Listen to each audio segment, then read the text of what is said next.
expand? Yes, it can be pulled. You can extend it. Extend it closer. So this is an incident.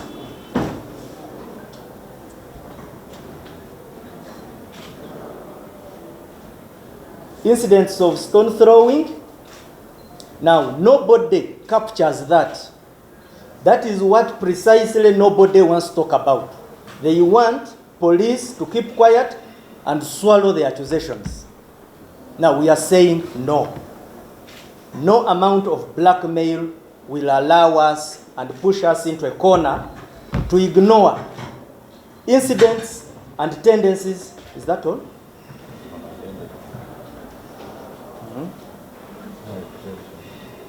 I don't know. Let's play this.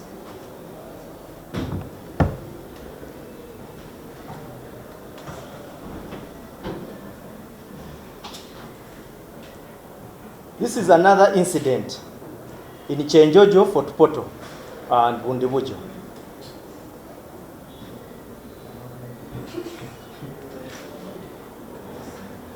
I think let me stand here aside.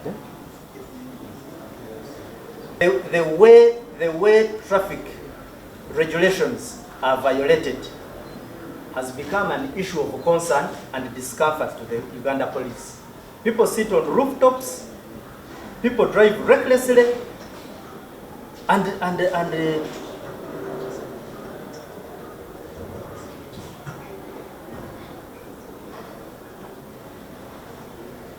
they control traffic, something which is a preserve of Uganda police force.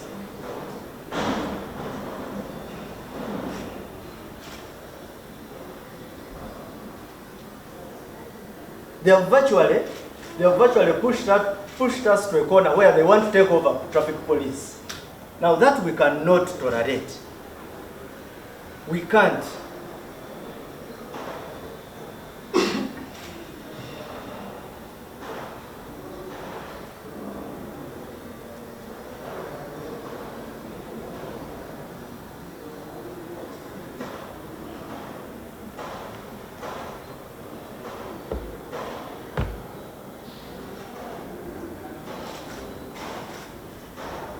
Sitting on rooftops, we've held several meetings, I think around 2 or 3 of recent with the Director of Operations and the leadership of NOP, where we agree on a number of arrangements which can guide this kind of processions, this kind of movements.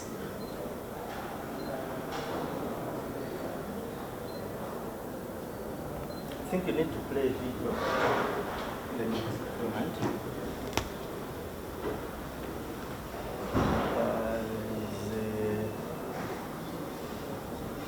Just 1 second. It's about, and I think it is at that stage. You see? Somebody removes the barrier.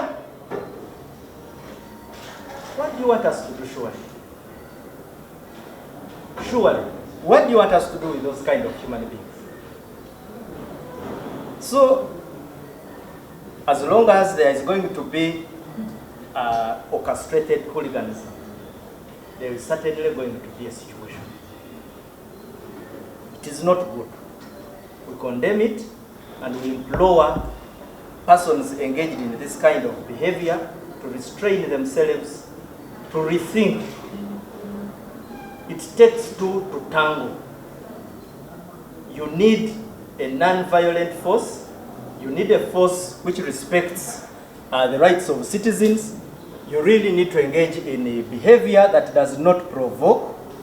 So I don't know which other one we need to play. Yeah. This is the yesterday incident.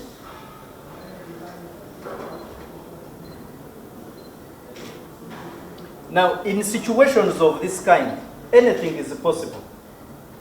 Because police officers are firing projectiles, people are throwing stones. Now, it would be imprudent of us to start drawing conclusions. I saw agitated twips. Nothing. We cannot make conclusions because we need to understand what happened. But we have shown you that in the preliminary picture shows that there was a breakdown of order.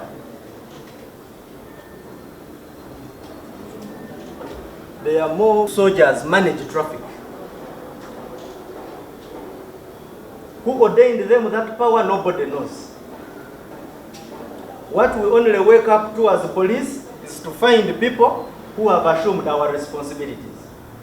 And we are compelled not to talk about them, unless we are accused of all sorts of things.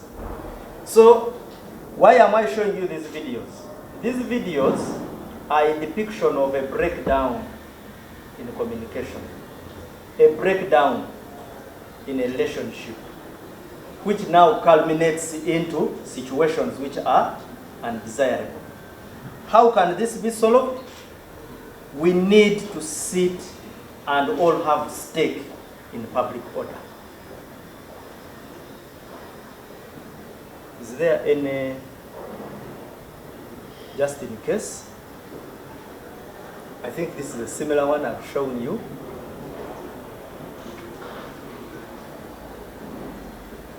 Similar.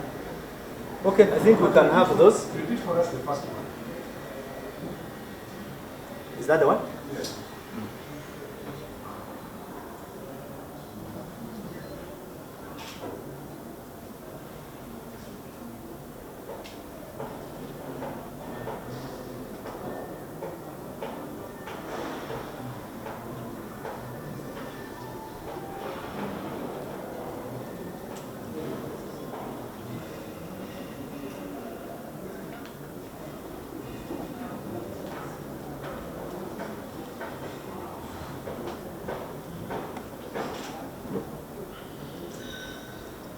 But I'm going to share them. Wilfred will share them on our platforms.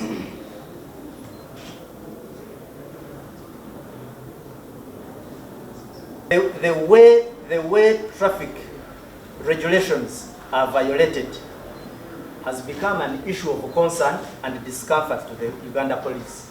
People sit on rooftops, people drive recklessly, and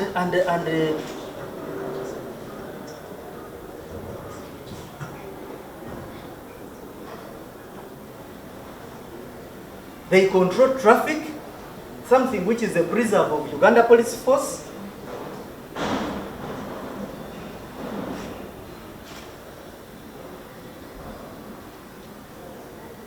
They have virtually pushed us to a corner where they want to take over traffic police.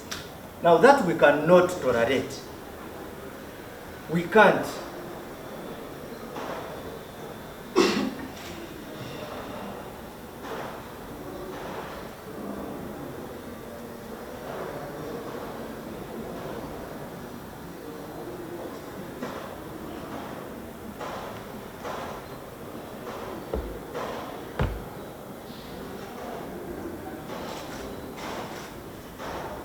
Sitting on rooftops, we've held several meetings, I think around 2 or 3 of recent with the Director of Operations and the leadership of NOP, where we agree on a number of arrangements which can guide this kind of processions, this kind of movements.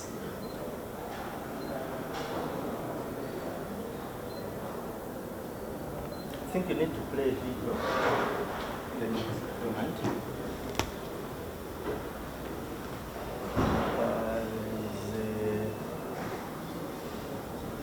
Just 1 second.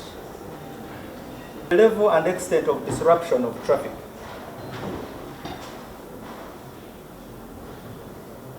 Now, the Nile Bridge. The Nile Bridge is a bridge that has restrictions to motorcycles.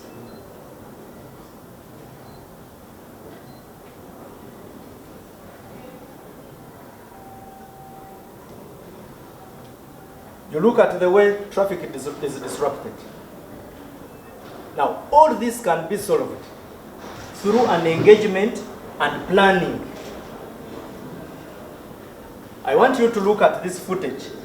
somebody comes and even removes police barriers. Now that level of impunity is what we are being told we should learn to live with. You will see a footage. Somebody comes and virtually removes a police barrier. In other words, he assumes the power of the state.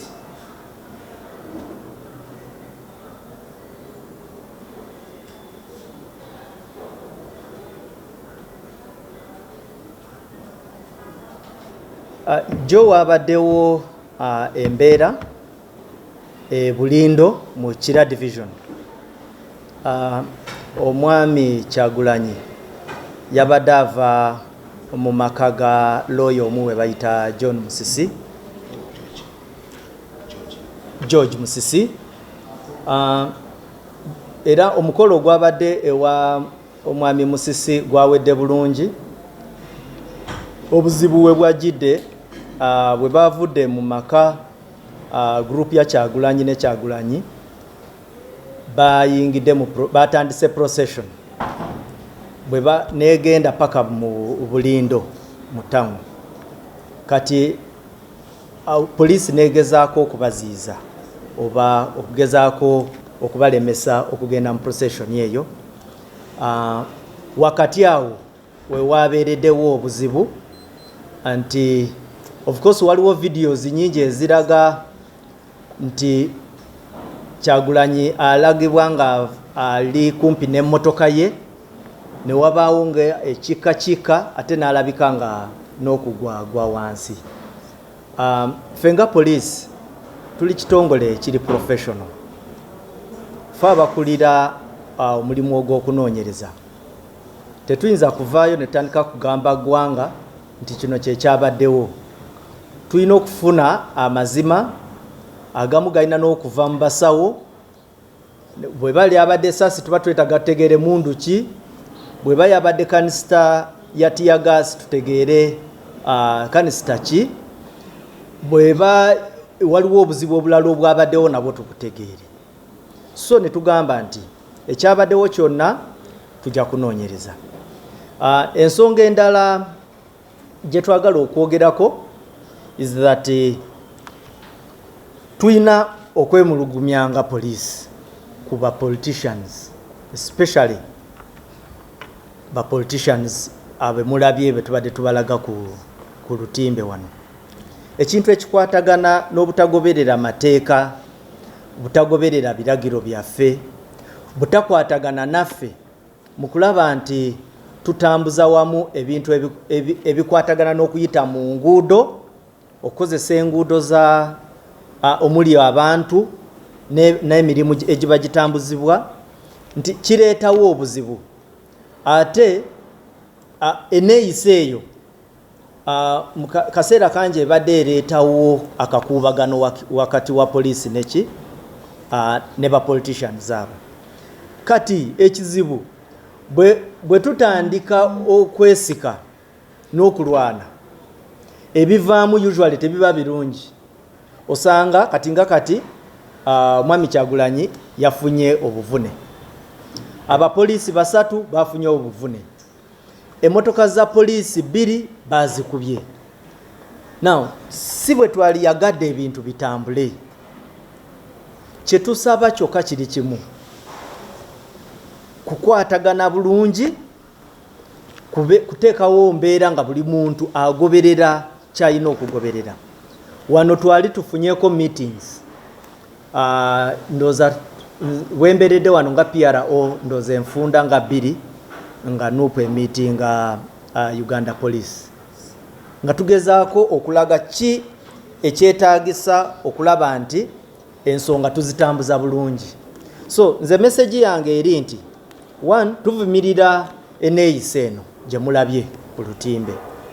Ekyokubiri, buli wabeerawo embeera ng'eno usually wavaamu n'obuzibu nga bwe mulaba, because poliisi ewalirizibwa okukozesa amaanyi, olusi mu kukozesa amaanyi ogwo wavaamu abantu abamu abafuna injuries. Kubanga injuries ziyinza okuba mummwe abalwana, oluusi ziyinza n'okuba mu abo abali innocent abatambula n'obutambuzi. So this is the effect of a breakdown in communication. Police, sorry. Waliwo point when police is not only sorry, but there is a point when even police punishes its own. That mile is there. Kati, issues zino zonna zetwogerako ziba zeetaaga ne tusooka ne tunoonyereza. Just into that ekizibu ekiriwo abantu abamu already bamaze ddo constituting court zaabwe ne batusentensinga. We have been sentenced, found guilty in courts where we never even appeared to defend ourselves. Now, that's unfortunate. Naye of course, nga bwe tubagambye tutegeera embeera gye mubaamu olusi. We insist abantu be tuba tukolegana nabo, they are not our enemies. Mu lwaffe olwa public order tubayita momentary opponents. Momentary opponents. Nti fe tubalaba tumanye embeera gye olusi muva mu mbeera kyovola baffe tugezaako nnyo okulaba nti tugezaako okwerestraininga naye accidents nga zino olusi zibaawo. Kati kyovola waliwo era ambuuziza nti ki ekigenda okuba ku bapoliisi abo. Let's investigate. And the investigations will require cooperation from everybody. It will not be an investigation in the blue. Muleke to call investigations. They need to trust us. They need to collaborate with us. Abasawo b'ensambya muba trustinga. Tetulina buzibu n'abasawo as long as nga tuyitira mu mitendera, emitendera gye tutera okuyitamu when we are doing an investigation emanyiddwa. Engeri gye tujjamu sigenda kuddamu ate to repeat myself. Ndoza kambawe statement emu nti tuleke okunoonyereza koleki kugende mu maaso.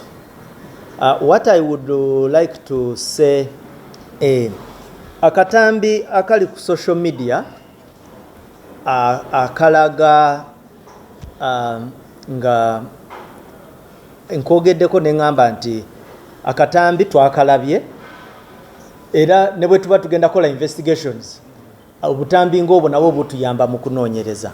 Bwe mulaba mu report yange mu statement ngamba nti I acknowledge it twalabye akatambi. Olaba akatambi nga Bobi Wine waliwo ekika ekimwetolodde n'okugwa nga agwa wansi nga waliwo n'omuntu akoze eki amusitudde.